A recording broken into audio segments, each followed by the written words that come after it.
Assalamualaikum warahmatullahi wabarakatuh. Innal hamdalillah nahmaduhu ta'ala wa nasta'inuhu wa nastaghfiruh wa na'udzu billahi min shururi anfusina wa sayyiati a'malina.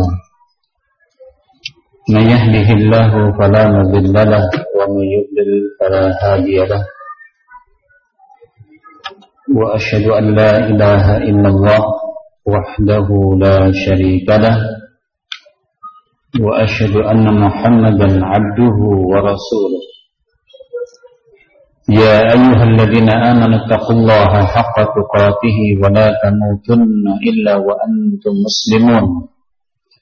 Ya ayyuhan nasu taqu rabbakum alladzi khalaqakum min nafsin wahidah wa khalaqa minha zawjaha وبث منهما رجالا كثيرا ونساء واتقوا الله الذي تساءلون به والأرحام إن الله كان عليكم رقيبا يا أيها الذين آمنوا اتقوا الله وقولوا قولا سديدا يصلح لكم أعمالكم ويغفر لكم ذنوبكم ومن يطع الله ورسوله فقد فاز فوزا عظيما ثم أما بعد فإن أصدق الحديث كتاب الله وخير الهدي هدي محمد صلى الله عليه وعلى آله وسلم وشر الأمور محدثاتها وكل محدثة بدعة وكل بدعة ضلالة وكل ضلالة في النار.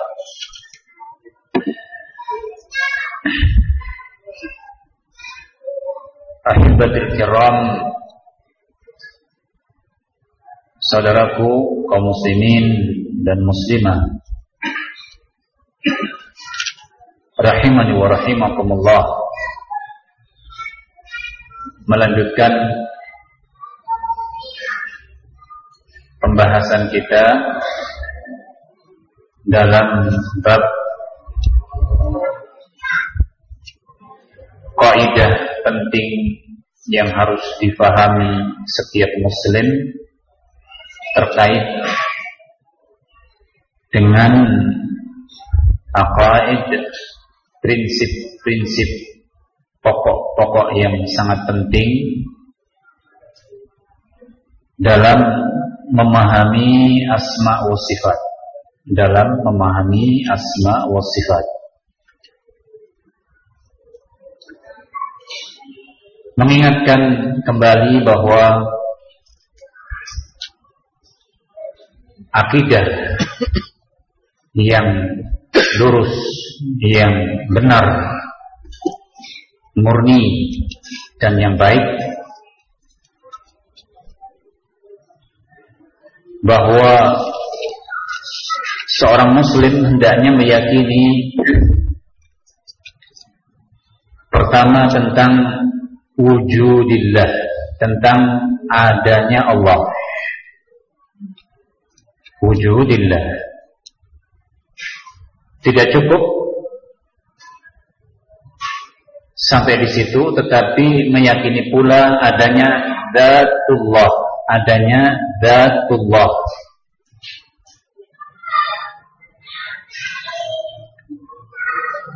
Tidak hanya sampai di situ, tetapi zat Allah Jalla wa Ala lahu awsaf. Zat Allah Jalla wa Ala memiliki sifat-sifat yang agung. Seperti yang pernah kita jelaskan, sifat-sifat Allah itu ada yang sifatnya dzatiyah, terkait dengan zat Allah, seperti penglihatan, pendengaran, bahkan Allah Jalla wa'ala memiliki tangan. Dan ada pula sifat yang terkait dengan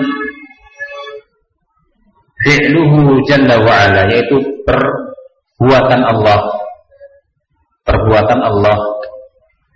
Seperti Allah mencipta.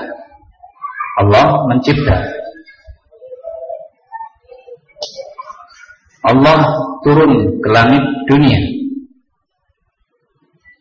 Nah,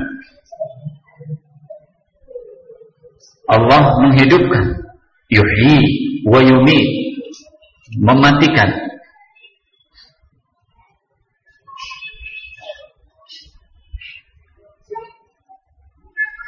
Bahkan di sana ada pula sifat Allah yang tidak kita katakan sebagai sifat yang mutlak, senantiasa ada pada Allah, tetapi saat di waktu sifat tersebut menjadi lawan, maka kadang Allah disifati. Contohnya al-makru, tipu daya. Sifat tipu daya itu pada asalnya buruk, kan demikian. Tidak ada yang namanya tipu daya itu bagus. Tidak ada yang namanya tipu daya itu bagus. Namun Allah Jalla wa'ala terkadang menyifati dirinya wa makaru wa makarallah. Mereka membuat tipu daya kepada Allah dan Allah membalas. Allah membalas, dan tipu daya Allah tidak ada satupun yang bisa lolos. Tapi kalau manusia melakukan tipu daya, sekian banyak orang tertipu. Ya. Dan kadang orang kalah karena sebuah tipu daya. Tapi siapapun menghadapi tipu daya Allah tidak akan bisa luput. Nah, seperti itu terkadang Allah menyifati, maka dikatakan bukan sifat lazimah, bukan sifat yang senantiasa. Hal itu disifatkan untuk Allah karena itu sifat apa? Sifat naqis, sifat yang membuat tidak lengkap, tidak terpuji. Tetapi saat di situ Allah Jalla wa'ala menyifati dalam rangka memberikan bantahan orang-orang yang mereka membuat tipu daya, maka menjadi layak bagi Allah dan tidak boleh terfikir pada benak kita berarti Allah Jalla wa'ala melakukan sesuatu yang tidak bagus. Naam, kadang orang mengira itu tidak bagus, tetapi akibatnya mulia. Akibatnya apa? Mulia, karena keterbatasan kita, keterbatasan daripada ilmu manusia. Dari situlah sesungguhnya ahlu sunnah betul-betul menjadi penyelamat dari sekian banyak pemahaman-pemahaman yang difahami sekte-sekte yang ada pada Islam, antara yang melampaui batas dan antara yang meremehkan. Ada pihak yang melampaui batas, sebagai misal orang-orang yang mengatakan kalau Allah disifati berarti persis, dan saya memastikan Allah serupa persis dengan makhluk kalau Allah disifati. Ada yang mereka mengatakan tidak, Allah tidak boleh disifati dengan apapun karena Allah itu suci. Berkedok tanzih, berkedok mengatakan Allah tidak serupa dengan apapun, tapi menolak semua sifat bagi Allah. Jadi antara ekstrim menetapkan dan ekstrim apa? Menolak. Sehingga ahlu sunnah yang dikatakan wasatan, pihak yang memang senantiasa berada di tengah, tidak kemudian bersifat melampaui batas dalam hal menetapkan yang jatuh dalam hal penyerupaan, tidak pula dalam hal mensucikan secara mutlak yang jatuh kepada penolakan, kepada penolakan. Salah satu risalah yang kita pelajari adalah karya Ibnu Qudamah Al-Maqdisi rahimahullah, yaitu kitab Lum'atul I'tiqad, bekal bagi seorang untuk memahami tentang kaidah-kaidah penting, perkara-perkara pokok yang terkait dengan keimanan. Dan ini sekali lagi saudaraku kaum muslimin rahimani wa rahimakumullah, satu hal yang harus senantiasa kita berbenah diri dan berbenah diri. Tidak sebagaimana yang difahami oleh beberapa pihak yang mengatakan bahwa mempelajari tauhid, mempelajari akidah itu masalah yang gampang, 1-2 kali pertemuan bisa selesai. Ada masalah yang lebih penting, ada masalah yang lebih penting, dan urusannya lebih memberi manfaat. Contoh, orang-orang yang mengatakan bahwa ada masalah penting, yaitu masalah jihad, menghalau, menghentikan orang-orang yang senantiasa memerangi kaum muslimin, baik memerangi pemikiran maupun memerangi jasad. Akhirnya apa? Yang disebarkan ke sana kemari, menggalang bagaimana kita bisa berjihad. Saudara kita dibantai di sana, saudara kita dihinakan di sana, ayo kita kumpulkan kekuatan, dana untuk melawan mereka. Sementara kalau ditanya, lah kamu mau ke sana itu bekalmu apa? Bekal tauhidmu apa? Ya jimat saya, coba. Nah, atau saya sudah punya mantra-mantra, atau saya sudah punya asma-asma, kan gitu ya. Nah, asma-asma itu bukan kemudian dipakai untuk seperti itu ya akhi. Seorang menghafalkan asma Allah Jalla wa'ala bukan dalam rangka untuk kebal, bisa terbang, peluru nggak akan tembus, bukan itu. Dulu belajar. Suatu saat kalau memang ada jihad, jika Anda berangkat dan terbunuh, insya Allah dalam posisi mudah-mudahan termasuk apa? Syuhada. Nah kalau seperti ini kasihan. La dunya wala akhirah, ya. Dunianya dia enggak peroleh. Dapat apa kalau kemudian meninggal seperti itu? Paling hanya sebentar, dimuat dalam majalah si fulan syahid. Iya. Dapat tidak santunan? Enggak dapat. Kalau punya keluarga, siapa yang memberi? Kasihan tetangga-tangganya. Ini ditinggal dia sana, muslimah, yes. Enggak ada yang nyantuni. Kalau mungkin di pemerintahan mungkin ya, dapat nama yang harum walaupun dunia kan gitu ya. Dapat nama yang harum, dapat santunan, dapat ini, dapat ini. Nah,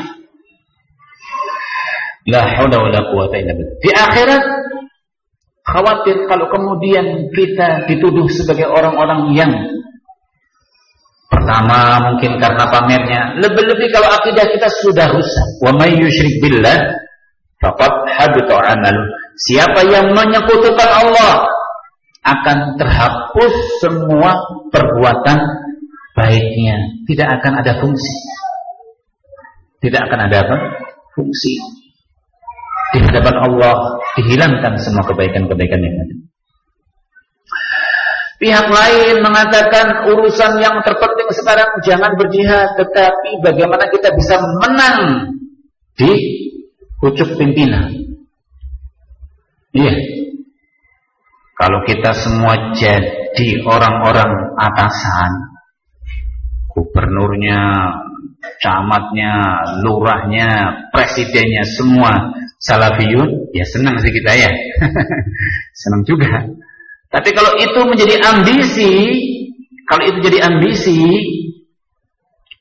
coba slogan-slogan yang kemudian disuarakan, nanti kalau saya jadi seorang pemimpin, insya Allah semua akan saya benahi. Coba, kenyataannya apa? Mereka lagi rapat azan, Allahu Akbar, Allahu Akbar. Sebentar, salat itu kan nomor 2. Iya. Sholat itu nomor 2 katanya. Iya betul, pertama syahadat. Oh enggak, sholat itu enggak wajib di masjid. Di masjid itu apa? Fardu apa? Kifayah. Oh tidak, sunnah muakkadah menurut Imam Syafi'i. Pinter kalau dalam hal begini. Itu nanti saja. Enggak seperti orang-orang yang berusaha sok suci. Sholat itu harus di masjid, sholat itu harus berjamaah, sholat harus tepat awal waktunya. Meninggalkan aktivitas kalau sudah ada panggilan suara azan. Lah begitu kok dikomentari katanya orang sok suci. Subhanallah. Orang lagi pengen baik, ingin beribadah di jalan Allah, meninggalkan aktivitas yang dia jalani sifatnya dunia, ingin menghadap kepada Allah, kok dikatakan sok suci. Lah terus sucinya manusia kayak apa kalau tidak kemudian berusaha untuk beribadah kepada Allah Subhanahu wa taala. Nah, akhirnya apa ya, berbagai macam perkara-perkara yang mukhalafah syar'iyyah, demo pun kumpul dengan sekian banyak orang-orang yang pemahamannya ini Syiah, ini Khawarij, bahkan ini Nasrani, juga dilibatkan dalam keparlemenannya, kelembagaannya. Pendapat apa yang mau kita ambil dari mereka? Oh tidak, kita harus apa? Harus ngomong semua. Semua pendapat harus kita terima. Subhanallah. Akhirnya apa tadi? Masalah akidah itu nomor sekian, bisa dipelajari sehari 2 hari. Subhanallah. Sementara para anbiya dari awal hingga akhir mereka dalam mendakwahkan, terus menanamkan agar seorang itu betul dan benar dalam masalah akidahnya. Baik. Pernah kita sampaikan dalam Muqaddimah Ibnu Qudamah rahimahullah terkait dengan sifat Allah Jalla wa'ala yang dikatakan dipuji oleh semua lisan, diibadahi di setiap zaman, yang dikatakan tidak ada sedikit pun perkara yang luput dari ilmu Allah Subhanahu wa taala. Satu keadaan pun juga tidak ada yang tersibukkan. Allah Jalla wa Ala tidak tersibukkan dengan sekian banyak aktivitas yang dijalani oleh manusia. Semua terpantau. Semua terpantau karena apapun yang dilakukan manusia, Allah Jalla wa Ala mengatakan wa inna alaikum lahafizin. Sesungguhnya atas kalian itu ada para malaikat yang hafizun, berjaga, siap berjaga. Yaitu apa? Menjaga tentang apa yang diperbuat oleh manusia. Kiraman katibin, makhluk-makhluk Allah yang mulia yang siap mencatat dengan catatannya. Yang siap dengan apa? Catatannya. Ya'lamuna ma taf'alun, mereka mengetahui apa yang kalian perbuat. Tidak ada yang luput dari pantauan penjagaan para malaikat. Maka tidak sedikit orang-orang yang dalam posisi pembenahan dalam masalah akidah, tauhid, muraqabatullah, mereka menganggap remeh, akhirnya praktek-praktek penipuan, praktek-praktek yang sifatnya mendolimi, praktek-praktek kemungkaran, praktek-praktek yang di situ seorang melakukan tipu daya, mengambil hak orang lain, melakukan berbagai macam tindakan korupsi, itu karena menganggap apa yang diperbuat tidak diketahui oleh pihak lainnya. Dibisiki temannya, ini ada bocoran ini, sedikit kok, cuma kita bagi berdua saja, dan jangan cerita sama yang lain. Ini hanya kita berdua. Kita berdua. Nah, sudah berdua kan berarti ada pihak lain ya? Hah? Ada pihak lain nggak? Ya berdua itu saling mengetahui. Nah, yakin bahwa hanya dua pihak ini yang katanya tahu. Subhanallah. Bahkan, akhwan barakallahu fikum, Sepintar-pintarnya seorang membuat makar, walaupun seolah-olah orang itu yang mengetahui hanya dirinya dan dia tidak sadar bahwa di sana ada para malaikat yang menjaga dan memantau apa yang dia perbuat. Subhanallah. Dengan muamalah yang dilakukan tanpa kita ngorek-ngorek, si fulan itu bagaimana sih? Si A itu bagaimana? Kok subhanallah dengan apa yang dilakukannya Allah membongkarnya. Dia tidak. Pernah nggak kita misalnya dalam bertangga itu terus senantiasa pasang apa itu namanya? Hah? Amin. CCTV. Ya, apa kita bikin rumah terus dengan tetangga itu kira-kira tetangga kita tuh ngerasani kita enggak, kira-kira tetangga itu mau berbuat jahat kita dengan kita enggak, atau pasang perekam dalam tubuhnya supaya apa yang dikatakan itu kita ketahui. Pernah begitu kita? Enggak pernah. Tapi kalau memang seorang dalam posisi dalam melakukan perihal itu ada perkara-perkara tidak baiknya, subhanallah, bersuara juga, walaupun dari pihak lain. Ikhwan barakallahu fikum. Terus apakah semacam ini terus dikatakan Masya Allah para kiai itu punya ilmu apa? Punya ilmu yang sifatnya bisa nerawang ya. Tahu apa yang ada pada orang lain. Kadang ya subhanallah, mungkin kan kebetulan ya, seorang murid yang melakukan satu perbuatan, terus sang kiai ya, itu ngomong secara umum, Allah Jalla wa'ala mengingatkan diharamkan ini. Kok kiai tahu ya saya hari ini berbuat begini? Kok ceramahnya hari ini ngomong begini, kok tahu ya? Itu mungkin masih penting. Kok kiai ini ngerasani saya ya? Bisa repot lagi. Kok senantiasa khutbahnya, isi ceramahnya kok nyindir saya terus, ini gimana? Besok nggak usah ngaji lagi lah, nyindir terus kok. Iya, gampang tersindir orangnya kan begitu. Ya betul, habis yang dilakukan semuanya salah. Iya. Sementara yang namanya seorang yang alim, seorang yang mengajarkan kebaikan, apakah mengajarkan kesalahan? Mengajarkan kesalahan, mengajarkan yang buruk, tentunya mengajarkan yang baik. Mengingatkan hal-hal yang mungkar, haram bagi seorang, misalnya muamalah ribawi. Haram bagi seorang mengucapkan ucapan-ucapan yang kotor. Haram bagi seorang sekian banyak muharramat, mendolimi saudaranya dan begitu dan seterusnya. Wajib bagi seorang untuk berbuat kebaikan, dan dia orang yang paling tertinggal. Lah kalau semua itu mungkin terjadi pada kita, dan kemudian kita terketuk hati kita, sementara kita mengatakan kok tiap hari disindir, tiap hari seolah-olah disoroti, yang kemudian dengan itu kita justru tidak mau berbenah diri dan ingin pindah ke tempat lain yang tidak pernah ada sorotan-sorotan seperti itu. Subhanallah, enak yang ngaji di sini ya. Kenapa? Habis tidak pernah diingatkan, habis tidak pernah disoroti, habis tidak pernah ditegur. Terus bagaimana? Ya isinya hanya apa? Fadail amal terus. Isinya hanya perkara-perkara untuk mengatakan bagaimana kita cinta Rasulullah dengan perbuatan-perbuatan yang sedikit tapi bisa menghasilkan pahala yang banyak. Oh ini bagus sih. Adapun perkara yang haram, perkara yang buruk, perkara yang dosa tidak pernah diingatkan. Karena itu diampuni. Innal hasanat yudhibna sayyi'at. Kebaikan itu menghapus perkara kesalahan. Alhamdulillah, hari ini saya mencuri.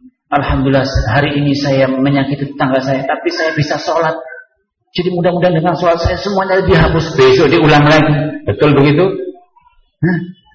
Betul begitu. Intabihu, khawatir.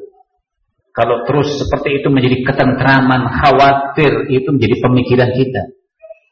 Dan siapa yang menafsirkan bahwa innal hasanat yudhibna sayyi'at, itu ditafsirkan seperti itu. Datanglah kepada para ulama yang mengatakan bahwa tafsirnya demikian, perbuatan dosa dengan terang-terangan kita kerjakan tanpa ada penyesalan, dengan perbuatan baik kemudian itu telah menjadi penghapus. La ilaha illallah. Kemudian beberapa ayat yang disebutkan oleh musannif rahimahullah terkait dengan bahwa Allah Jalla wa'ala zat yang disucikan dari berbagai macam perkara-perkara yang buruk. Kaqouli ta'ala laisa kamitslihi syai'un wa huwas samiul basir. Allah Jalla wa'ala tidak serupa dengan apapun, dia zat yang maha mendengar lagi maha melihat. Demikian pula lahul asmaul husna wa sifatul ula. Allah Jalla wa'ala memiliki nama-nama yang indah, demikian pula sifat-sifat yang agung. Kaqouli ta'ala, seperti firman Allah dalam surat Thaha, Ar-Rahman 'alal 'arsy istawa. Zat yang maha luas rahmatnya itu berada di atas 'arsy. Lahu ma fis samawati wa ma fil ardi wa ma bainahuma wa ma tahta tsara. Dan miliklah atau milik Allah semata apa yang ada di langit, apa yang ada di bumi, apa yang ada di antara keduanya, bahkan apa yang ada di bawah bumi atau di dalam bumi. Wa in tajhar bil qaul fa innahu ya'lamu sirra wa akhfa. Dan jika seorang menjaharkan dengan sebuah ucapan, sesungguhnya Allah Jalla wa'ala tidak hanya mengetahui apa yang diucapkan seorang, tetapi ya'lamu sirra wa akhfa, mengetahui sebuah perkara yang dirahasiakan. Yang dirahasiakan, misalnya kita punya sesuatu, sudah kita bicarakan, atau punya angan-angan, tapi kita rahasiakan. Mungkin hanya kita pendam perkara itu, hanya kita saja yang mengetahui, atau ada dua pihak yang mengetahui, atau lebih, 3 orang, 4 orang. Sir, sebuah rahasia Allah mengatakan. Atau akhfa, sesuatu yang belum direncanakan. Sepekan kemudian kita belum punya rencana, Allah sudah mengetahui apa yang akan kita lakukan. Manusia ada kemampuan tidak seperti itu.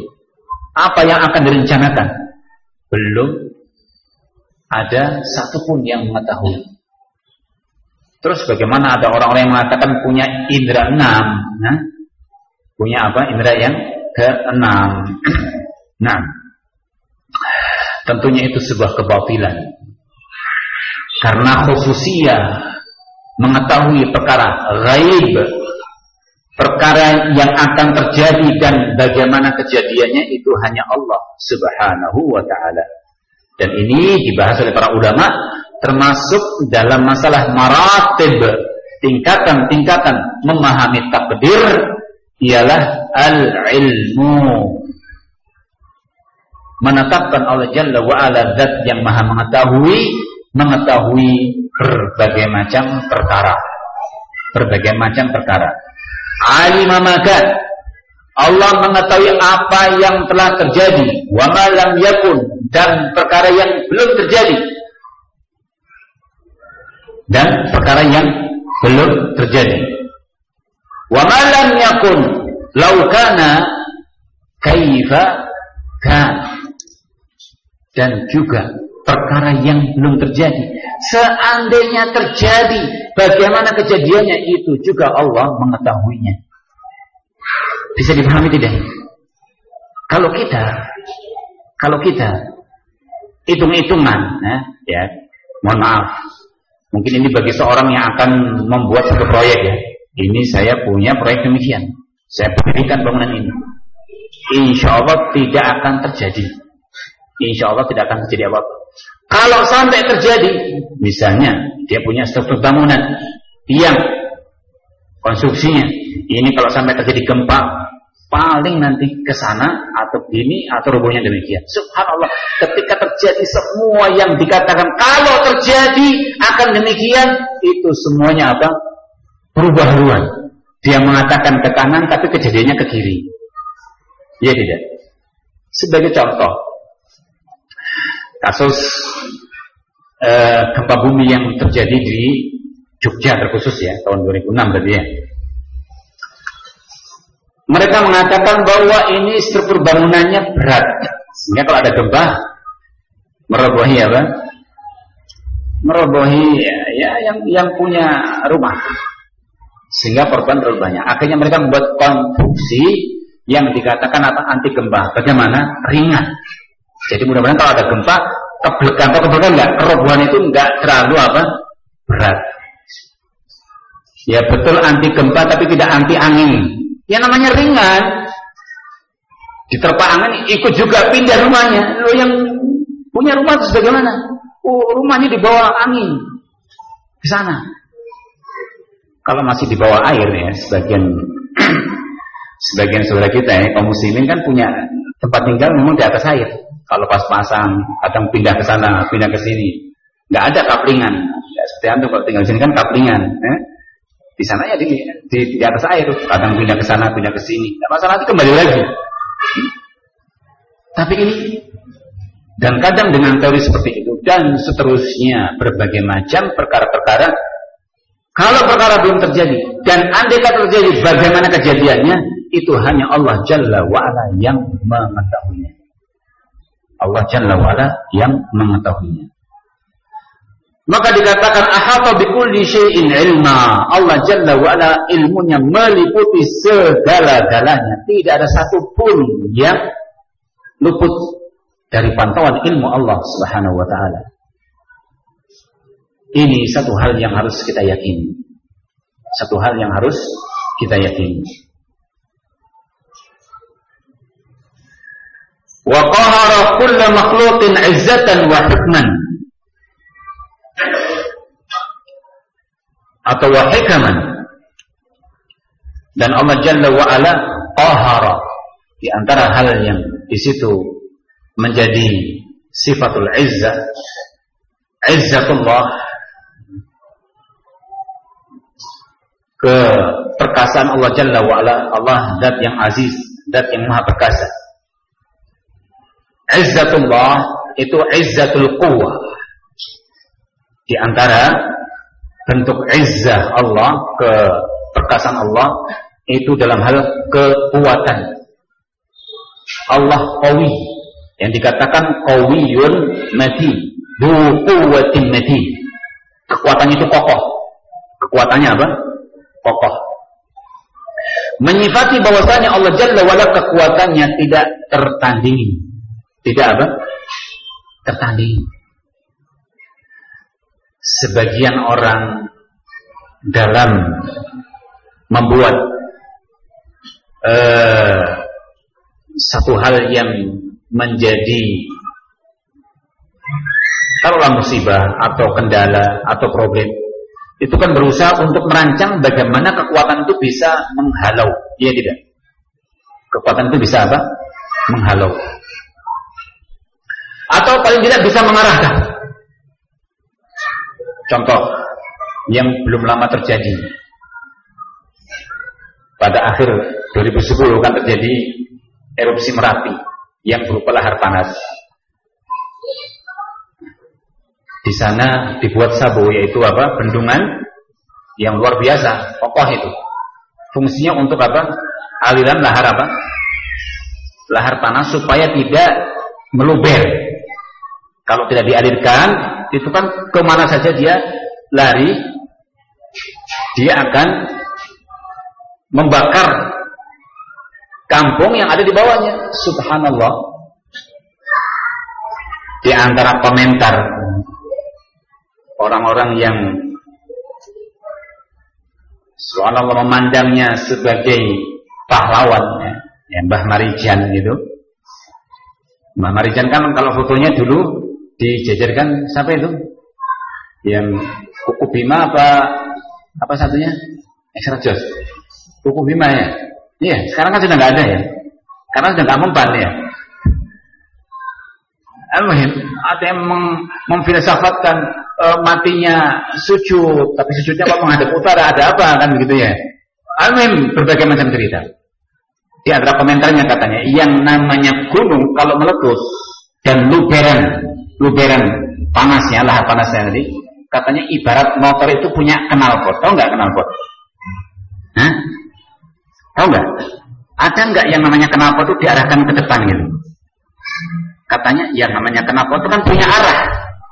Iya. Knalpot itu punya arah. Katanya juga begitu, ibaratnya gunung juga punya knalpot. Nah, knalpotnya nggak mungkin ke arah kita, ke arah sana. Artinya dia tetap bertahan di situ. Subhanallah, knalpotnya mungkin bocor, beda. Biasanya ke belakang, ini ke depan. Siapa yang berkehendak seperti itu? Allah Subhanahu wa ta'ala. Akhirnya meluber. Antisipasi, ini kan rancangan Jepang ini. Termasuk mereka punya pengalaman gunung di Jepang itu, gunung apa? Yang juga aktif. Itu mereka buat seperti itu dan menyelamatkan penduduk. Buat aliran khusus. Subhanallah, yang tahun kemarin itu apa? Luber, nggak cukup.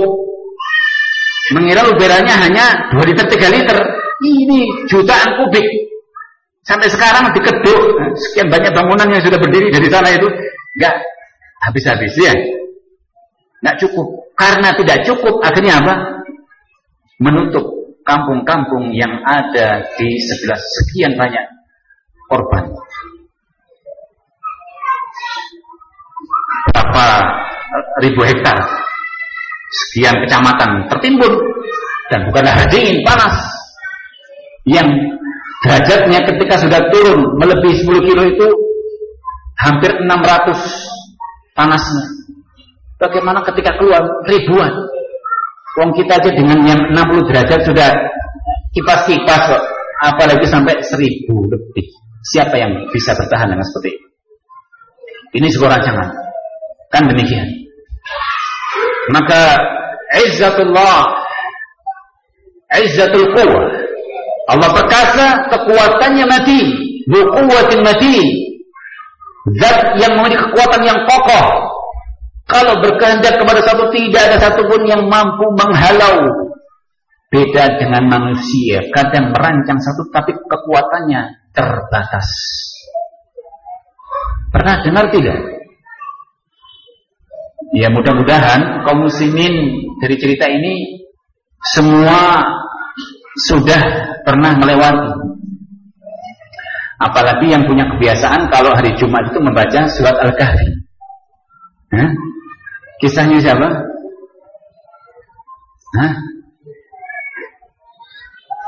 Saya tidak mengajarkan untuk kemudian setiap Jumat membaca surat Al-Kahfi ya.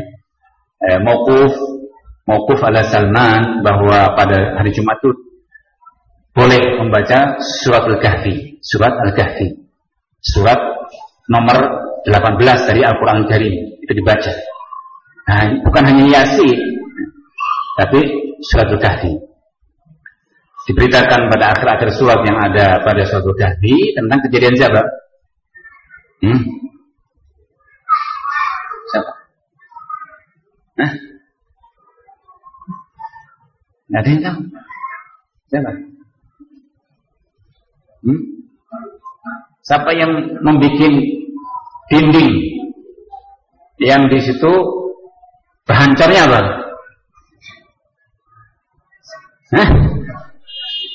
Tembaga ya. Itu cor-corannya kalah dengan cor-coran dalam posisi yang semuanya walaupun diaduk isinya 1 kali 1 tembaga. Itu tiap hari diberitakan dalam hadis yang sahih, Ya'juj Ma'juj dengan jumlah pasukan yang besar, tiap hari mereka itu melobang.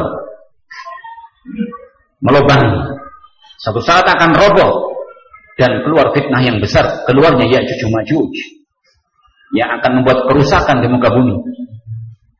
Danau itu kalau dilewati Ya'juj Ma'juj kurang airnya, diminum sama mereka.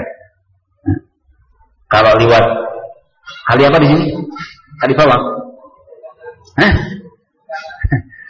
Itu nggak cukup, sungai itu akan dilewati, diminum, habis itu siapa ini yang meringan orang-orang yang ada sebelum kalian yang lewat di sini? Kata pasukan yang di belakangnya, nggak kumanan, tahu nggak kumanan, nggak kebagian. Itu nanti fitnahnya Ya'juj Ma'juj. Dzulqarnain membuat benteng seperti itu. Nah, tetapi itu semua fadl minallah, dan kalau Allah Jalla wa'ala menghendaki akan terjadi robohnya benteng tersebut, tembok tersebut. Itu kan kekuatan manusia. Ya tidak. Maka izzatullah, izzatul al-quwa dan izzatul qahr. Izzah al-qahr bermakna Allah Jalla wa'ala memaksa makhluk izzatan wa hikaman.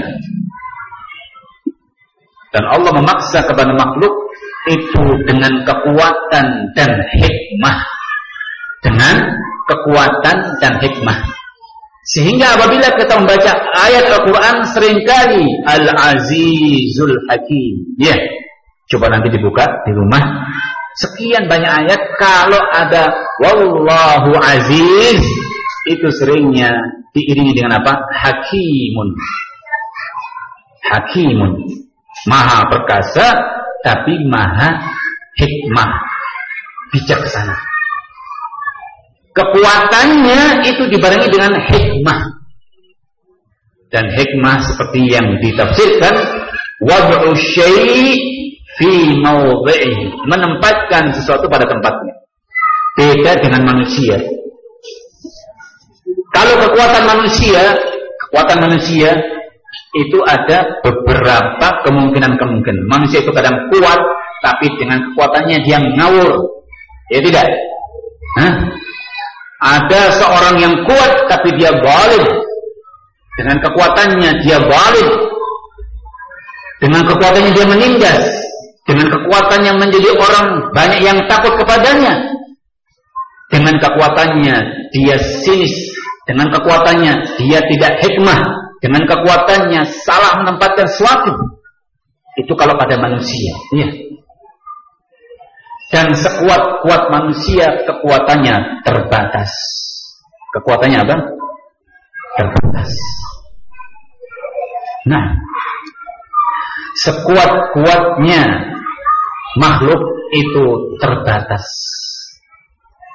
Ada yang mengalahkan. Ada yang mengalahkan. Nah, wa wasi'a kulla syai'in rahmatan wa ilma, dan Allah Maha luas kepada segala sesuatu, baik rahmatnya dan ilmunya. Ya'lamu ma baina aydihim wa ma khalfahum wa la yuhituna bihi ilma. Allah mengetahui apa yang di hadapan para makhluk maupun yang di belakangnya, apa yang akan terjadi atau yang sudah terjadi. Dan segala sesuatu yang akan dilakukan oleh manusia, semuanya itu di bawah diliputi dengan ilmu Allah Subhanahu wa ta'ala. Beberapa hikmah yang pernah kita dapati bahwa sampai poin yang beberapa kemarin kita sampaikan faedah-faedah daripada muqaddimah ini. Di antaranya bahwa di situ dianjurkannya dalam membuka sesuatu dengan bismillah. Demikian pula as-sana 'ala Allah bil hamd wal majd. Memuji Allah Jalla wa Ala dengan memuji berupa pujian, sanjungan. Karena Allah Jalla wa Ala mahmud, Allah terpuji dan pujiannya sempurna. Demikian pula af'aluhu hamidah, semua yang Allah perbuat itu sangat mulia dan terpuji. Kemudian sa'atu ilmillah juga menunjukkan tentang luasnya ilmu Allah Subhanahu wa ta'ala. Luasnya ilmu Allah Subhanahu wa ta'ala.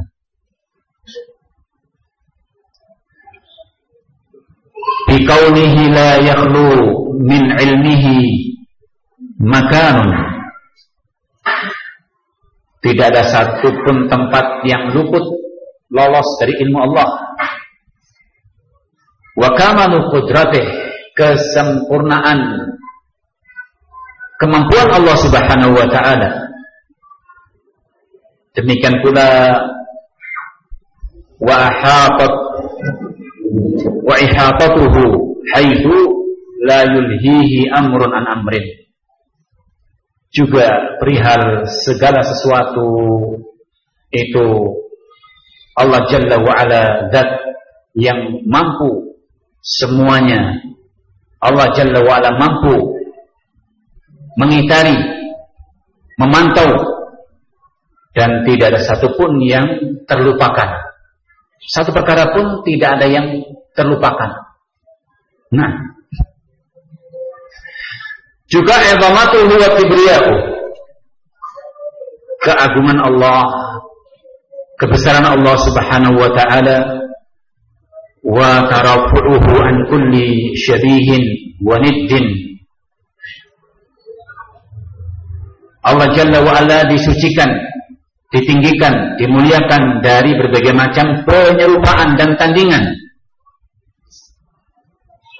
yang menyerupai likamali sifatihi min jami' wujuh, karena Allah Jalla wa ala sempurna sifatnya dari berbagai macam sisi.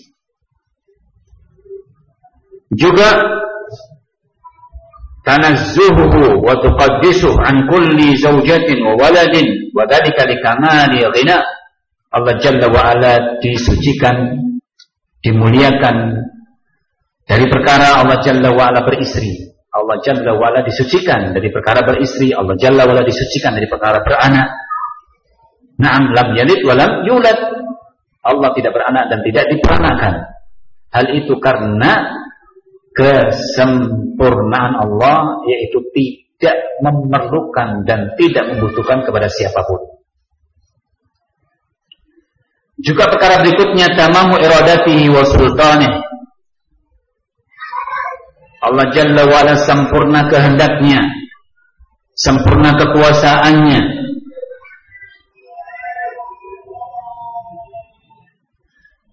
binuhudi qada'ihi fi jami'il ibad, yaitu Allah Jalla wa ala memperjalankan ketetapannya itu kepada semua hamba. Allah kalau sudah berkehendak memutuskan,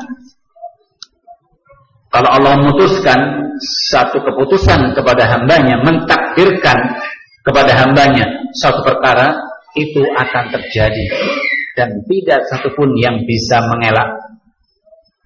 Tidak ada satupun yang bisa mengelak.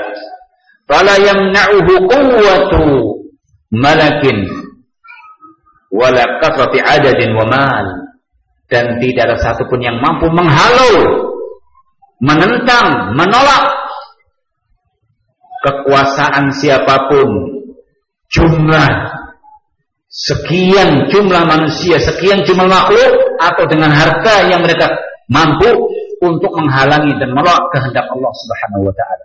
Tidak ada satupun. Sebagai contoh, seorang kalau ditakdirkan dan diputuskan bahwa si fulan hari ini meninggal dengan berbagai macam upaya, misalnya karena sebab sakit, jantung atau penyakit apapun, kalau Allah menghendaki bahwa si fulan hari ini waktunya sudah harus berakhir, umurnya harus berhenti, dengan harta yang dia miliki sebesar dan sebanyak harta yang dia miliki, untuk menghalau, menolak keputusan Allah Subhanahu wa ta'ala, tidak ada daya dan upaya. Tidak ada apa? Daya dan upaya. Juga begitu,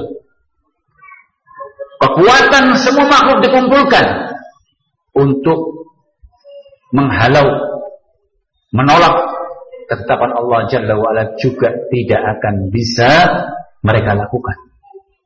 Demikian pula kekuasaan siapapun. Demikian pula izamatullah fauqa ma yatasawwar. Keagungan Allah Jalla wa'ala itu di atas gambaran yang ada pada manusia, bihais la yastatil uqul lahu tamthilan wa la tatawahham al-qulub lahu suratan.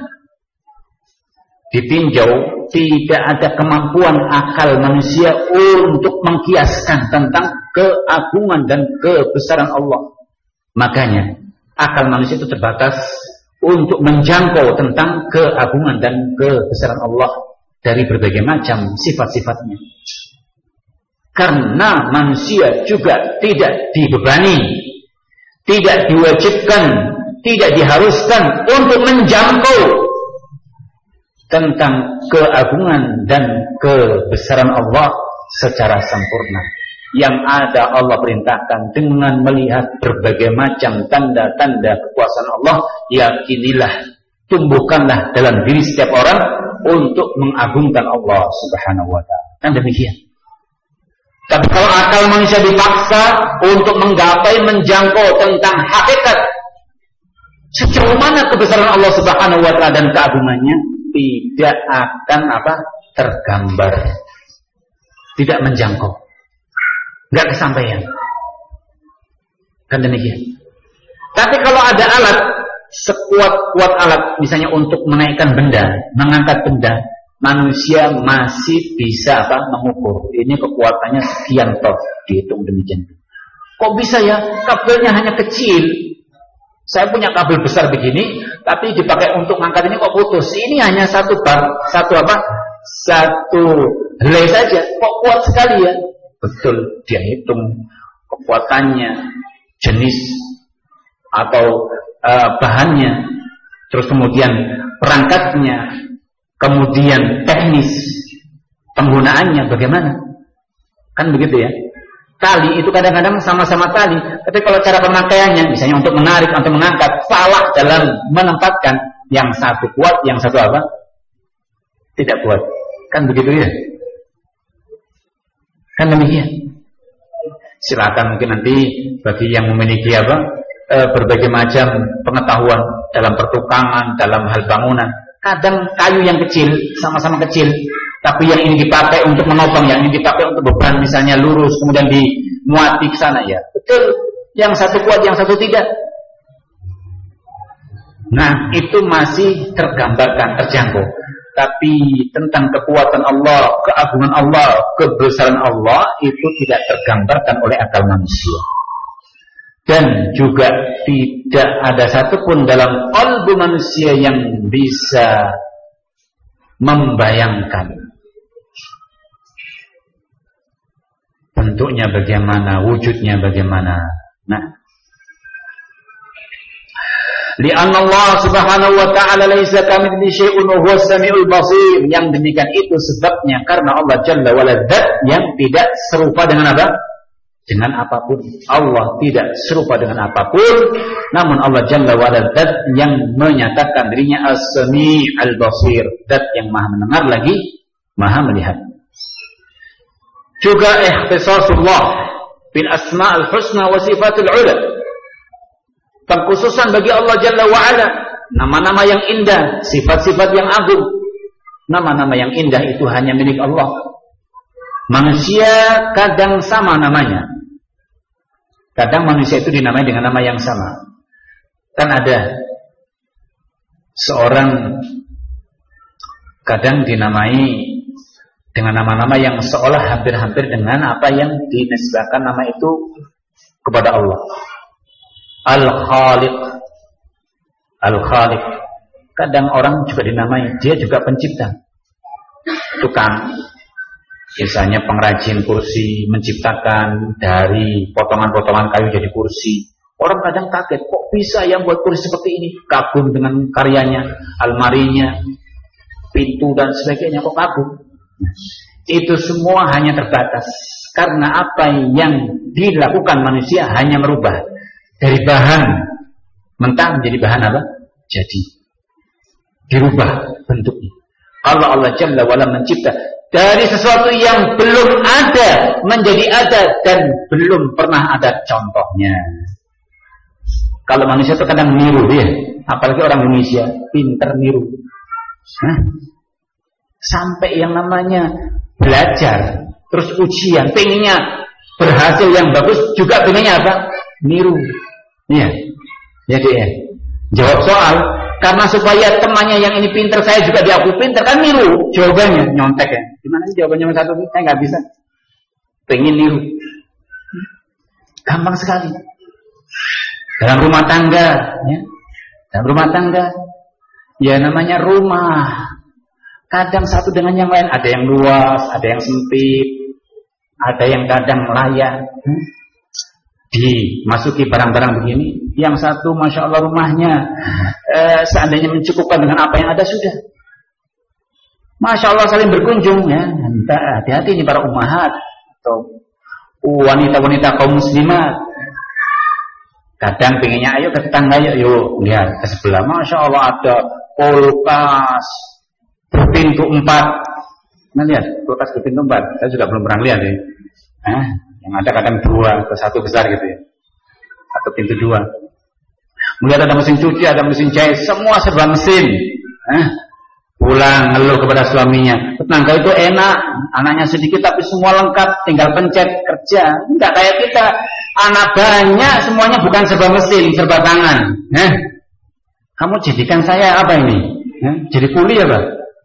Kan begitu ngeluh. Suaminya akhirnya Insya Allah ya sudah, Insya Allah nanti begitu. Begitu. Kendaraan pun begitu, masuk ke dia tuh. Yang itu kalau anaknya sedikit aja, kalau naik mobil kan enak, isinya di samping, anaknya hanya 1, Gojek di belakang. Kita ini anak 7 bawa motor lagi, terus motor di mana ini? Pakai keranjang apa? Nanti gitu ya. Ngeluh lagi. Nah, terus begitu. Khana barakallahu fikum. Maka sesungguhnya manusia pun demikian yang terjadi. Kalau dia bisa melakukan satu perbuatan, maka rata-rata hanya terbatas sebatas itulah. Tapi Allah Jalla wa Ala memiliki nama dan sifat yang indah, demikian pula sifat yang mulia. Juga istiwa Allah ala arsyihi wa huwa 'uluwuhu wa istiqraruhu ala al-wajh al-la'iq bihi. Istiwa Allah, keberadaan Allah Jalla wa Ala, adanya Allah Jalla wa Ala ala arsyihi, di atas arsy-Nya. Maknanya uluwuhu, Allah Jalla wa Ala itu berada di tempat yang tinggi. Dan uluwuhu zat, tingginya Allah, tingginya zatnya, azamatuhu, keagungannya. Nah, dan juga istiqraruhu, keberadaan Allah. Allah berada di atas arsy. Tetapi semua tadi merupakan sifat Allah, dan itu sifat fi'liyah, dan kita harus tetapkan sesuai dengan apa yang layak bagi Allah, dan tidak boleh dikiaskan. Tidak boleh apa? Dikiaskan. Kemudian umum mulkihi lisamawati wal ard wa ma bainahuma wa ma tahta thara. Keumuman kekuasaan Allah Jalla wa Ala, kepemilikan Allah. Allah memiliki semua yang ada, langit, bumi, apa yang ada di antara keduanya, apa yang ada di bawah bumi, semuanya milik Allah, dan itu milkuhu tam, milik Allah yang sempurna. Manusia kadang memiliki, tapi sifatnya sementara. Contoh, kita punya tanah, ada sertifikatnya. Ditanya, ini tanah punya siapa? Ya punya saya. Mana buktinya? Saya punya sertifikatnya. Berhak bagi dia untuk menjual, berhak bagi dia untuk menempati, bangun dan seterusnya, kan begitu. Pemerintah pun ketika datang mengatakan untuk menyita, tidak boleh karena saya punya bukti kepemilikan.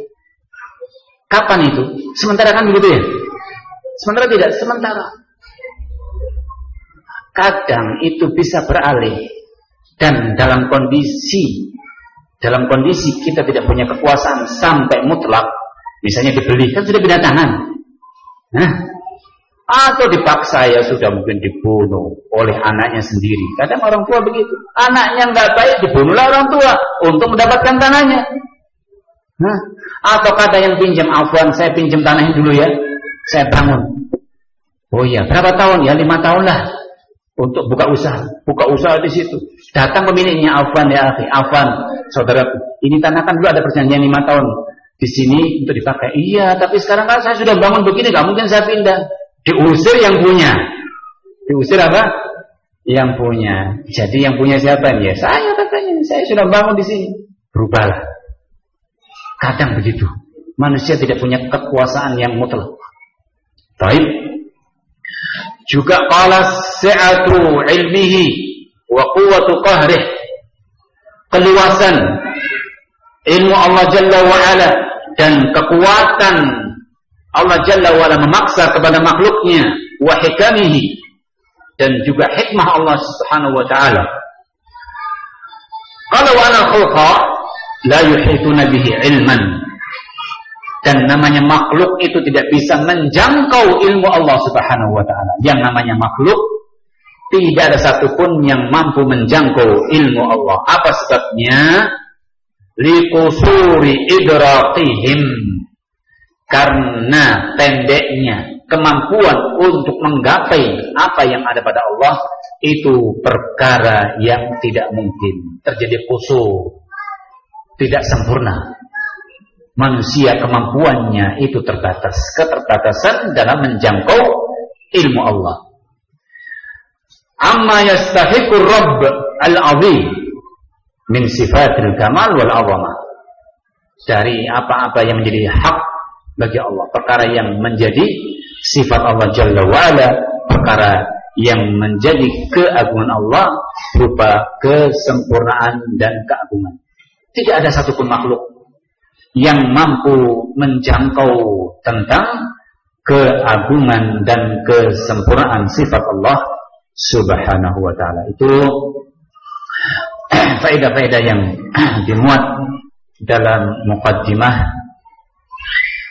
terkait apa yang disebutkan Ibnu Qudamah rahimahullah. Kemudian poin yang akan datang yang insyaallah kita akan masuk kepada pembahasan itu ialah at-taslim wal qabul li ayatin wa ahaditsus sifat. Anjuran tatkala kita sudah mempelajari pembukaan, demikian pula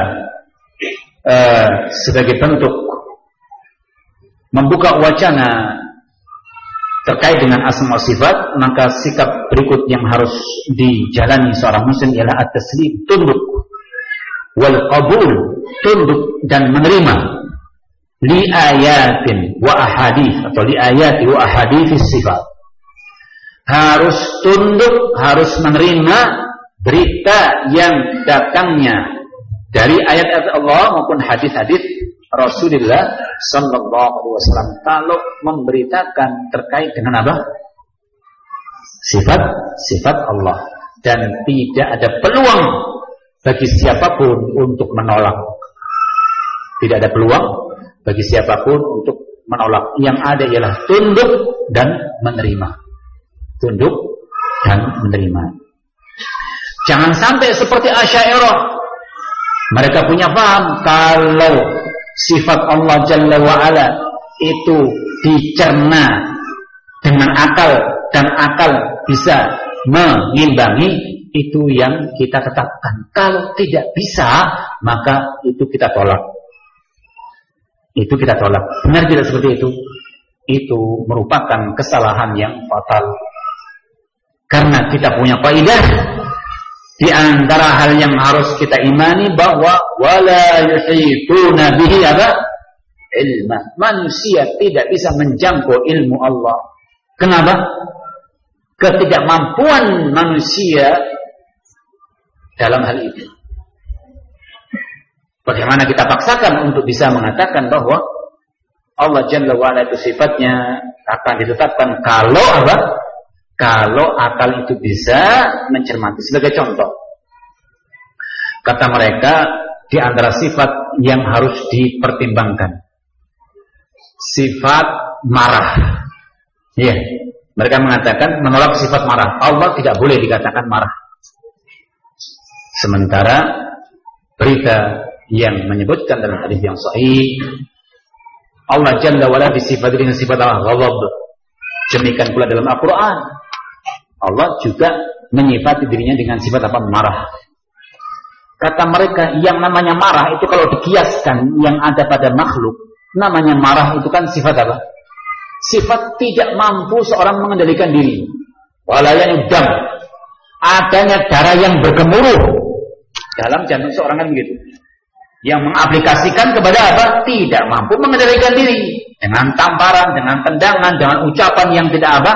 Tidak terkendalikan, begitu marahnya. Kan demikian. Komentar seorang, timbul kemarahan. Nah, ini kalau disifatkan untuk Allah, ini tercela sehingga kita tolak sifat itu. Betul kalau Anda mengkiaskan dengan sifat yang ada pada makhluk. Tetapkan sifat bagi Allah dan nyatakan bahwasanya Allah Jalla wa'ala disifati seperti itu sesuai dengan kelayakan bagi Allah. Apa yang layak bagi Allah Subhanahu wa taala, dan tidak ada unsur penyerupaan sedikit pun. Selesai dengan begitu kelegaan yang kita peroleh. Nah, baik, insyaallah kita lanjutkan kajian tentang masalah akidah ini pada pertemuan yang akan datang. Adapun insyaallah nanti pada zuhur kita lanjutkan kajian kita Riyadhus Shalihin. Kita cukupkan sambil menunggu waktu azan zuhur. Mudah-mudahan apa yang telah kita sampaikan menjadi manfaat bagi kita semua. Kita cukupkan. Barakallahu fikum. Jazakumullahu khairan.